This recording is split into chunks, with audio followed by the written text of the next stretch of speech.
ከአንተ ጋር የነበረኝ ጊዜ ሁሉም ደስተኛ ነበር። ሳቄን ነበር የመለስክልኝ። በጣም ደስተኛ አድርገኛል። በቃ ኢቨን ቤተሰቦች ሁሉ እስኪደሰቱ ድረስ ይህን ቀን ለምን ጠበቀ? ያኔ ቀለበታችን እንደዛ ዝቶ ምናምን ከሚሄድ ያን የሆኑ ራሱ ለምን ይዞ አልመጣም? ያኔ ይዟት ለምን አልመጣም? ስንት ነገር ካረግን ካሳለፍን በኋላ ደስታችን አይቶ ቀንቶ ካልሆነ በስተቀር ምን ማለት ነው?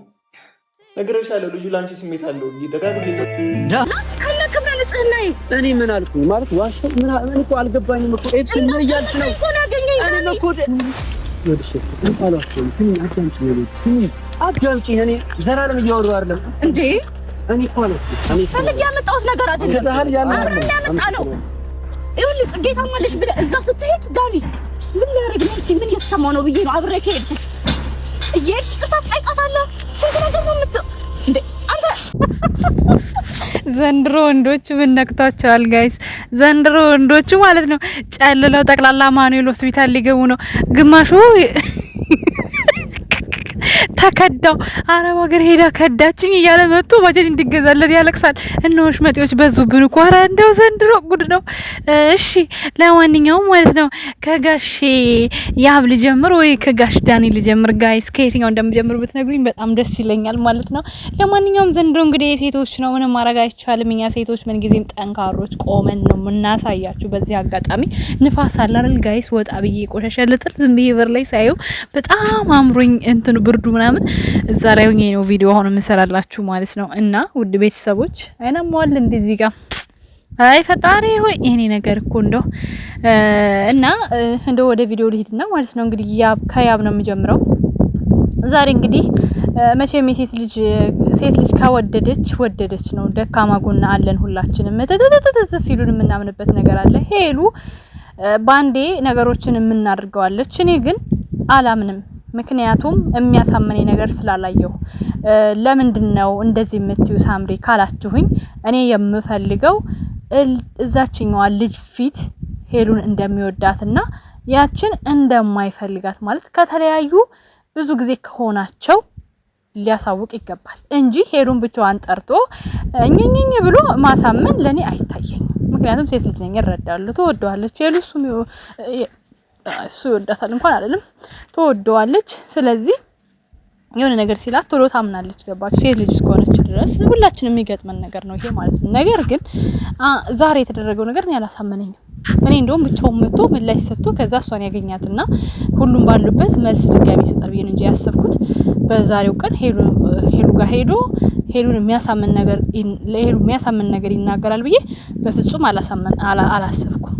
በቃ ግልጽና ግልጽ ሆነ። ሁሉም ቤተሰቦቿ በግልጽ እንዲቀርቡ በግልጽ እንዲወዱ አንተን አምነው መቀበል እንዲችሉ ከፈለክ ልጅቷን አቀርበህ ልጅቷ ፊት ሲጀመር አንተ ማለት ነው ሰበብ ነው ያስው። አሁን አላማና ታርጌት ያደረከው ልዑል ነው የምትለው። ልዑል ደግሞ የወንድምነት ስሜት እንጂ ለሄሉ ያለው የፍቅር ስሜት አይደለም። ይሄንን እየመረረ ትወጣለህ። ከመጀመሪያው ጀምሮ የዚህ ፍላጎት ቢኖረው እሱም እንዳንተ ወንድ ነው። ገባህ? እንዳንተ አንተ ተቅለስልሰ በቀረብካት መልኩ እሱ የሚቀርባት ነበረ። እሱ ግን የወንድምነት አላማ ስላለው ነው አሳልፎ የሰጠ። ይሄ ማሰብ አለበት። ስለዚህ የልዑል ጥፋት እስካልታየኝ ድረስ ቀለበት ያሰርን ድረስ ከሚጠብቅ ብላል። መጀመሪያ እኮ እድል አልሰጠሁም። ቀለበት ደረጃ ሳይደርስ እኮ እሷን ሄሉን ለማሳወቅ እኮ ብዙ ነገር ጥረት አድርጓል። ግን አንተ አሯሯጥ ቆቀዘን እንደያዘ ሰው ቶሎ ቀለበት ላይ ስለሄድክ ልጁ ደግሞ ያለው አማራጭ የቀለበቱን ቀን ብዙ ለማድረግ ሞከረ፣ አልተሳካም። ከቀለበቱ በኋላ ነገሮች በተረጋጉበት እውነቱን ይዞ መጣ። አንተ ግን ስበብ ከመፈለግ ይልቅ ማድረግ ያለብህ ትክክለኛውን ነገር እዛው ፊት ትናንትና ሞኬ ካልተሳካ እያቀፍክ እያባበልክ እያየንክ እንደገና ቴክስት ስለተባለው ነገር ለምን ታቀረቅራለህ? ቴክስት ሲባል ኖ እኔ አላደረኩም። ደፋር ሰው አይገባ። ያላረገ ሰው ፊት ለፊት ነው የሚጋፈጠው። እኔ አላደረኩም ይሄን ነገር ብለህ እዛው ፊታቸው መነጋገር ስትል ሄሉ ስትሄድ አልተከተልካትም። የቀረኸው እዛችኛዋ ልጅ ጋር ነው። እኔ ያችኛዋም ሴት ልጅ ናት፣ እህቴ ናት፣ ታሳዝነኛለች። እንደማንኛውም ሰው ማንም ሰው እንዲያለቅስ አልፈልግም። ገባ? በሁለት ሰው ላይ ጤባ ጤቤ እንድትጫወትም አልፈልግም። እኔ በነገራችን የሚቅለሰለሰው እንዳይመቸኝም ግልጽና ግልጽ ፈታ ያለ ሰው ሲናገር የሚናገር ሰው የሆነ እውነትን እንቅጭ የሚናገር ሰው ውስጡ ላይ ምንም የለም። ይሄ የሚለሰልስ የሚያስመስል ሰው ነው። በቃ ምንም ብትሉኝ እኔ አይመለከተኝም። የራሴን ሀሳብ ነው የምገልጸው። ደግሞ ሲቀጥል ደግሞ ያየሁትን ነገር ነው እዚህ ጋር የምናገር። የጨመርኩት ሆነ የቀነስኩት ነገር የለም። የአብ ጥፋት እስካሁን ድረስ የታየ ነገር፣ የልዑል ጥፋት እስካሁን ድረስ ስላልታየ ማለት ነው። ምክንያቱም ብዙዎቻችሁ አሁን የምጽፉትም ሆነ ትኩረት ያደረጋችሁት ያብ ላይ ነው። ማን ነው ልዑል ላይ ነው። ሁልጊዜ ያብ ትክክል ነው፣ ልዑል ትክክል አይደለም። ለእናንተ ልዑል ያፈቅራታል ነው ከመጀመሪያው ጀምሮ አላማችሁ ማለት ነው። እንደዛ ከሆነሽ ያንን ብሎ ካሰበ ለምንድን ነው እፊታቸው ፍርጥርጥ አድርጎ መናገር የማይፈልገው? እኔ ላስረዳሽ፣ ቆይ ቀይ እኝኝ እያለ የሚለማመጠው ያችንስ ለምንድን ነው? እውነት ካለው ነው። እንደገናስ ደግሞ ከሄሉ ጋር ከተገናኘ በኋላ ሄሉ አይታለች አይደለ? መቼስ ያ ልዑል ዋሸ ብላችሁ ልትደምድሙ። ሄሉ ያየችው ቴክስት ምንድን ነው? ከሄሉ ጋር እኮ ጸብ የጀመሩት መቼ ነው? ቴክስት አይታ ነው። ተሳሳትኩኝ? ከተሳሳትኩ አርሙኝ።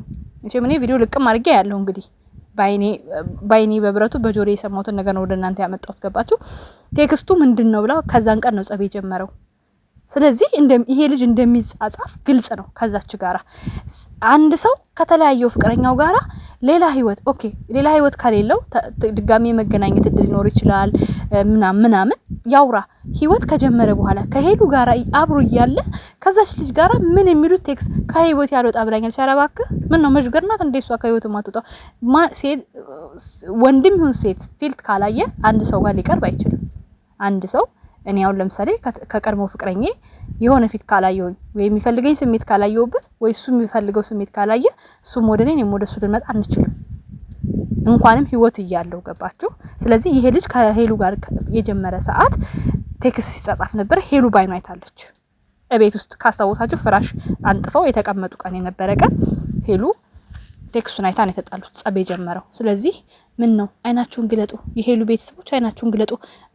ሌሽ የምታለባብሱት የፈጣሪ ስጦታ ማንንም ለማንም የሚሰጠው ፈጣሪ ነው። ይሄን እናውቃለን። ግን ደግሞ እውነቱ ወጥቶ ነው የች ልጅ መቀጠል ያለባት። ትልቅ ደረጃ ከደረሰ በኋላ ስትሰበር እንድታዩ ካልፈለጋችሁ ዛሬ ላይ ነገሩ ተፍረጥርጦ እንዲወጣ ማድረግ አለባችሁ። ደግሞ የሄሉዬ አካውንት እየገሰገሰ ነው። ተመችቶኛል፣ ደስ ብሎኛል። ህዝቢ እንደዚህ ነው የምትወጂዎች፣ ብጥብጥ ክትክስ እንጂ ሰላም አይወድልሽም። ሰላምማ ስለማትወዱ ስንት አመት 150 እንኳን መግባት አቅቷት ነበረ። ያንዳንድሽ ጸብ ነው የምትወጂው። ታስመስያለሽ ሁልሽም እንጂ ጸብና ጭቅጭቅ በጣም ነው የሚያስደስትሽ። አሁን ሰብስክራይብ ያደርግሽ ሁሉ ማለት ነው። አሁንም አርጉ። ገና ሌላም ጸብ ይቀጥላል እንዳታስቡ። ጸብ አይቆምም። እሺ እናንተ ብቻ ሰብስክራይብ አድርጉ፣ ላይክ፣ ሼር፣ ሰብስክራይብ አድርጉ። አሁን እኔንም አርጉኝ። እኔ በጣም እንዳይረዝም ቪዲዮ እስኪ ስለነ ዳኒ ደግሞ ጥቂት ልበል። መቼም ዘንድሮ ታርዶብናል። ከነ ህጌን ያገኘኸኝ አለችው። ማይ ጋድ በዚህ ዘመንም እንደ አይነት ወጣት ክብሩን ህጉን የሚጠብቃል ትላላችሁ። እንደ ሄሉ የጀግና ተገኘ ጋይስ፣ እንደ ሄሉ ጀግና ተገኘ ማለት ነው። ራሱን የሚያስከብር በነገራችን ላይ ሴት ልጆች እናት ዳይመንዳችሁን ጠብቁ። ድንግልና ማለት ዳይመንድ ነው። ከሄደ ነው የማይመለስ ነው። ሲሪየስ ነው የምነግራችሁ። በየቦታው የምታስረክቡ ሰርጉን ቀድመሽ ከሰጣችሁ ሰርጉን ድርሹ ይላል ያገሬ ሰውና ቀድማችሁ አታስረክቡ። እንደዚህ ትዋረዳለ። አሁን እቺ ልጅ አስቡት። እሱ ከሰሞኑ ዝም ብላችሁ ጠብቁ። ጽጌ ጋር ነው የሚሄደው። አረገዝኩም አልሹ ድንግልና የምሰጠሁም አልሹ አይመለከተው። ምክንያቱም ልቦ ያለው ሌላ ጋር ነው። አንቺ የፈለግሽ ለጊዜው ነበረ ማናደጃ ነበረ። ሮጠሽ ሄደሽ ተጋደምሽለት። ከዛ በኋላ አረገዝሽ። በአንቺ ቤት አሁን እሱን ለመያዣ መጠቀምሽ ነው። አሻንጉሊት አርጎሽ እቃ አርጎሽ ሄዶ ቁጭ። ለዛ ነው ይሄ ቪዲዮ ትልቅ ትምህርት አለው ጋይስ። እኔ ከቪዲዮ ነገር እንድትማሩ ነው በነገራችን ላይ እኔ በደንብ ማብራራላችሁ። ምክንያቱም ብዙ ሴቶች ችግራችን ወንድ ልጅ ወደደን ካለን ሄደን እንወድቃለን። ምን ችግር አለው እኔ ከወደድኩት አብሬው ተኛኛ። ከዛ ደግሞ እሱ ማይ እኔ ሳልፈትሽ ምን ነው እንዴ አንተ የምትፈትሽ? እኔ የቅያሪ ዕቃ ነኝ ስልክ ነኝ ምንድን ነኝ እኔ ተፈትሽ የምገባው እንዴ? ትዳር በፍተሻ ከመቼ ወዲህ ነው? በቃ ቀድመሽ አልጋ ላይ ከወደቅሽ ከሱ ጋር በቃ ሁሉ ነገር በጣም ነው ወንድ ልጅ ማለት ነው። እንደዚህ አይነት ነገር ካረጋችሁ በኋላ በእርግጠኝነት ለትዳር አይፈልጋችሁም። እኔ እውነቱን ስነግራችሁ ማለት ነው። በዚህ ነገር ውስጥ የሚያልፍ ወንድ ይሄን ነገር የሚጠይቅሽ ወንድ ወይም ደግሞ ይሄን ነገር ካረጋችሁ በኋላ አለቀ። ለትዳር እንደማይፈልግሽ ቁርጥሽን አውቀሽ ኮስተር ብለሽ ኑሮሽን መኖር ነው። ቤተወኝ ብለሽ ኮን የተጋደምሽው ኦኬ። ስለዚህ አሁን አንቺ ልጅ ትልቅ ስህተት ነው የሰራሽው። ጽጌ ያለች እያወቅሽም ሮጠሽ ተንጠልጥለሽ ተጣበቅሽበት። የድሮ የቀድሞ ምናምን ብለሽ ቀድሞ ሲሄድ ለምን ሄደ ሲመጣ ለምን መጣ? ሴቶች ቆም ብላችሁ ማሰብ አለባችሁ።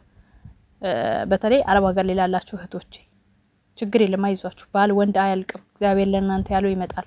ከዚህ እንደሄዳችሁ ቀጥታ እናት አባት መርቆ ሸኝቷችሁ ወንድ ተቀብሏችሁ ወንድ ቤት የምትገቡ ብራችሁ ከተራገፈ በኋላ ቀጥ ውጭ የምትባሉ አያችሁ፣ በዝሙት ልጅ እያመጣችሁ ይሄ ህይወት አይደለምና ከዚህ ነገር ተቆጠቡ።